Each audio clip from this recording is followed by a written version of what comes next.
Hello, मैं आपके सामने एक प्रश्न लेके आई हूँ। शिक्षा के सार्वभौमिकरण के समप्रत्यय को स्पष्ट कीजिए। शिक्षा के सार्वभौमिकरण के समप्रत्यय को स्पष्ट कीजिए। यानी कि शिक्षा जो एजुकेशन है, जो ज्ञान है, उसका सार्वभौमिकरण यानी कि सभी को प्राप्त हो, और उसकी संकल्पना क्या है। ठीक है ना। तो शिक्षा के सार्वभौमिकरण यानी कि यूनिवर्सलाइजेशन ऑफ एजुकेशन का अर्थ यह है कि समाज के हर बच्चे को बिना किसी भेदभाव के शिक्षा उपलब्ध कराना। यह समाज के हर बच्चे की बात हो रही है, यानी कि कोई भेदभाव नहीं है कि बच्चा कौन से समाज से है, हिंदू से है, मुस्लिम से, सिख से, ईसाई से है, शूद्र है, या कोई भी हो, है ना। हर बच्चा शिक्षा को ग्रहण करे, उसमें कोई भेदभाव नहीं होना चाहिए, सबको समान रूप से शिक्षा मिले। इसमें ये सुनिश्चित किया जाता है कि सभी बच्चों को विद्यालय में प्रवेश, नियमित उपस्थिति और शिक्षा पूर्ण करने का अवसर मिले। इस जो शिक्षा के सार्वभौमिकरण की जो प्रक्रिया है, इसमें निश्चित करते हैं कि हर बच्चा विद्यालय जाए, विद्यालय में प्रवेश ले, नियमित रूप से उपस्थित रहे, उसकी प्रत्येक कक्षा को वो अटेंड करे और रोज़ स्कूल आए, और जो शिक्षा का जो उद्देश्य है वो पूर्ण करे और शिक्षा पूर्ण करने का अवसर उसको मिले।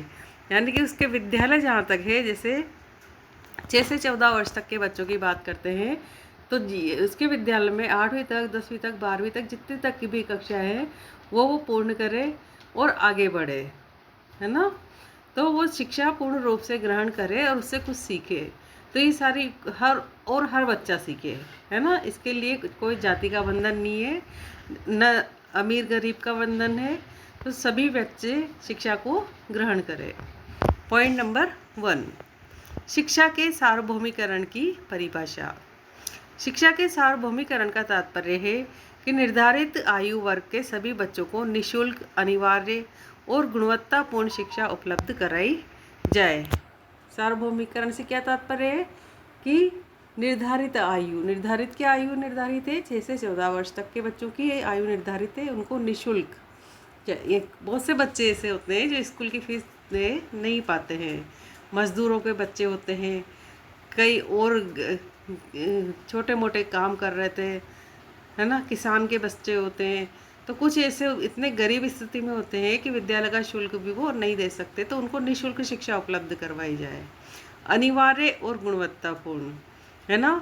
अनिवार्य मतलब है कि बच्चा अनिवार्य रूप से शिक्षा की महत्ता को समझते हुए अनिवार्य रूप से शिक्षा ग्रहण करे, और शिक्षा ऐसी ग्रहण करे जिससे सिर्फ किताबी ज्ञान ही नहीं बल्कि उसका जीवन में उसके काम आए और उसका जीवन सुधर जाए, या उस शिक्षा को उपयोग करते हुए जीवन में कोई व्यवसाय करे, कुछ ऐसा करे जो उसके पूरे जीवन को बदल दे और उसके परिवार को भी ऊंचाई तक ले जाए, आर्थिक स्तर उसका सुधरे, ताकि कोई भी बच्चा शिक्षा से वंचित न रहे। इस तरह की गुणवत्तापूर्ण शिक्षा उसे उपलब्ध कराई जाए। पॉइंट नंबर 2, शिक्षा के सार्वभौमिकरण के प्रमुख तत्व। पहले में तो क्या था, उसकी परिभाषा थी, और दूसरे में है उसके तत्व। तो पहला तत्व है सार्वभौमिक प्रवेश, यूनिवर्सल एक्सेस।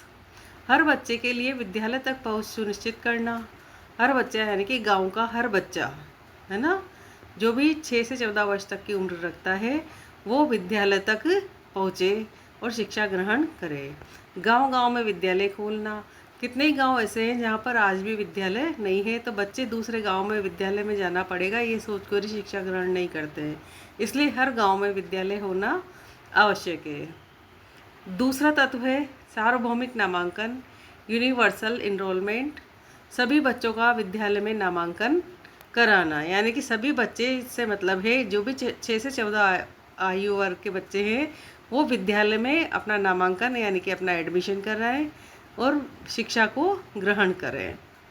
तीसरा जो तत्व है वो है सार्वभौमिक स्थायित्व, यूनिवर्सल रिटेंशन, यानी कि बच्चों को पढ़ाई बीच में छोड़ने से रोकना और पूरी शिक्षा दिलाना।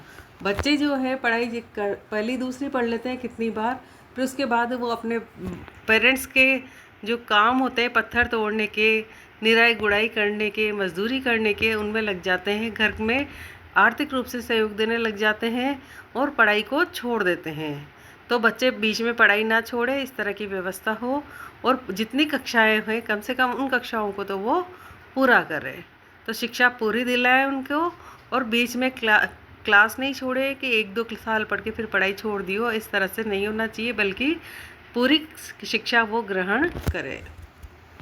सार्वभौमिक उपलब्धि, यूनिवर्सल अचीवमेंट, बच्चों को गुणवत्तापूर्ण शिक्षा देना ताकि वे आवश्यक ज्ञान और कौशल प्राप्त कर सके, है ना। बच्चों को गुणवत्तापूर्ण शिक्षा देना, गुणवत्तापूर्ण शिक्षा से मतलब है कि शिक्षा उसके जीवन में काम आनी चाहिए। जैसे मेथ है, मेथ तो उसके कहाँ काम आती है, सामानों की खरीदी में, परचेजिंग में, आर्थिक जो जोड़ बाकी गुणा भाग उसके जीवन में व्यवसाय करने में काम आएंगे। तो मैथ्स काम आ रही है, साइंस भी उसके काम आना चाहिए, हिंदी भी उसके काम आनी चाहिए, और इंग्लिश भी उसके काम आनी चाहिए, है ना। सारे सब्जेक्ट उसके काम आना चाहिए, और उसके साथ उसको ऐसा स्किल प्रदान करो बच्चे को, जैसे कंप्यूटर का ज्ञान देना और टाइपिंग का ज्ञान देना, ये चटाई बुनाई और कपड़े सीना, और भी कई ऐसे काम हैं जो विद्यालय में उसको सिखाए जा सकते हैं। पेंटिंग करना या अन्य कौशल उसे दिया जा सकता है, जिससे क्या करता है, उसका उपयोग करते हुए वो अपने जीवन को सुधार सके। तो ये थे इसके तत्व। पॉइंट नंबर 2 के शिक्षा के सार्वभौमिकरण के प्रमुख तत्व थे ये 4, ठीक है। अब है पॉइंट नंबर 3, शिक्षा के सार्वभौमिकरण की आवश्यकता। सामाजिक समानता को बढ़ावा मिलता है, क्योंकि सभी समाज के बच्चे एक साथ एक कक्षा में बैठते हैं, तो इससे सामाजिक समानता को बढ़ावा मिलता है। गरीबी और अशिक्षा को कम किया जा सकता है। बालक पढ़ा लिखा होगा तो कुछ न कुछ कमा के खा लेगा, परिवार को खिलाएगा, और अपने परिवार की, देश की स्थिति को सुधारने का प्रयास करेगा, और जो अशिक्षा है उसको हटा के शिक्षा की ओर सबको ले जाएगा, यदि वो खुद शिक्षित होगा, ठीक है ना। तो गरीबी और अशिक्षा को कम किया जा सकता है। देश का समग्र विकास संभव होता है यदि यहाँ का नागरिक पढ़ा लिखा है, यहाँ का बच्चा पढ़ा लिखा है, तो देश का विकास निश्चित ही होगा। सभी नागरिकों को समान अवसर प्राप्त होते हैं, और सभी नागरिकों के लिए शिक्षा में समान अवसर है कि वो अपना जो नॉलेज है, जो ज्ञान है, जो अपनी क्षमताएं हैं, उनके अनुसार पद को धारण करें। पॉइंट नंबर 4, भारत में शिक्षा के सार्वभौमिकरण के प्रयास। राइट टू एजुकेशन एक्ट 2009, इसमें क्या है कि 6 से 14 वर्ष के बच्चों के लिए निःशुल्क और अनिवार्य शिक्षा, है ना। 6 से 14 वर्ष तक के बच्चों के लिए निःशुल्क यानी कि बिना पैसे के, और अनिवार्य यानी कि कंपलसरी, यानी कि बालक का शिक्षा ग्रहण करना ज़रूरी है। इसलिए कितनी बार जो टीचर्स होते हैं वो गांव में संपर्क करते हैं, और गांव वालों को, पेरेंट्स को, उनको जागरूक करते हैं कि आपके बच्चों को विद्यालय भेजें, ताकि उसका जीवन सुधर जाए और वो अपने पैरों पे खड़ा हो सके, और अपना जीवन और अपने परिवार की जो स्थिति है उसको सुधार सके, है ना।